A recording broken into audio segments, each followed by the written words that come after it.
Hello guys, welcome to my new YouTube channel crazy Mayuri. ఈరోజు మనం ఎక్కడ చూసినా కానీ ఇన్స్టాగ్రామ్లో, ఫేస్బుక్లో, యూట్యూబ్లో ఎక్కడ చూసినా కానీ వైరల్ అవుతున్న ఒకే ఇష్యూ, అదేంటంటే జానీ మాస్టర్ కేసు గురించి మనం ఈరోజు తెలుసుకోబోతున్నాం. పూర్తి డీటెయిల్స్ ఏంటంటే 2019లో ఆ అమ్మాయిని హోటల్ రూమ్లోకి తీసుకెళ్ళి తన మీద రేప్ చేశాడని, తనని సెక్సువల్ అసాల్ట్ చేశాడని, తర్వాత తను ఎక్కడ షూటింగ్ చేస్తున్నా తనని మతం మార్చుకోమని మెంటల్గా, ఫిజికల్గా టార్చర్ చేసేవాడంట.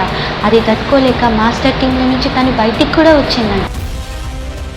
అసలు జానీ మాస్టర్కి ఆ అమ్మాయికి ఎలా పరిచయం అయ్యింది? 21 సంవత్సరాలున్న ఫీమేల్ కొరియోగ్రాఫర్ టీషో ద్వారా జానీ మాస్టర్కి పరిచయం అయ్యింది.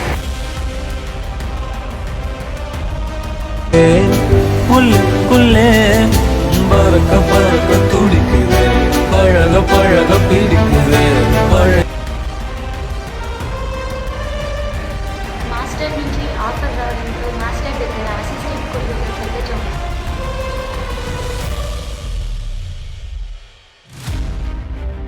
జానీ మాస్టర్ దగ్గర అసిస్టెంట్ కొరియోగ్రాఫర్గా వర్క్ చేస్తున్న ఈ అమ్మాయి జానీ మాస్టర్ మీద ట్రాప్ చేసి, ప్లాన్ చేసి తనని ఎక్కించిందని తన వైఫ్ చెప్తుంది.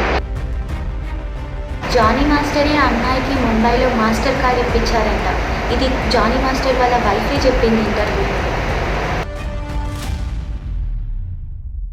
ఇప్పుడు జానీ మాస్టర్ని అరెస్ట్ చేసి చెంచాలు కూడా జైల్లో వేశారంట. జానీ మాస్టర్ గారు మూవీ ఇండస్ట్రీలో ఏ సపోర్ట్ లేకుండా, ఏ బ్యాక్గ్రౌండ్ లేకుండా చాలా కష్టపడి ఒక పెద్ద టాప్ కొరియోగ్రాఫర్గా ఎదిగారు. అలాంటి మాస్టర్ పైన ఒక బ్లాక్ మార్క్ పడింది. నాకు తెలిసి ఇది నిజమో అబద్ధమో తెలియదు. ఒకవేళ ఇది నిజం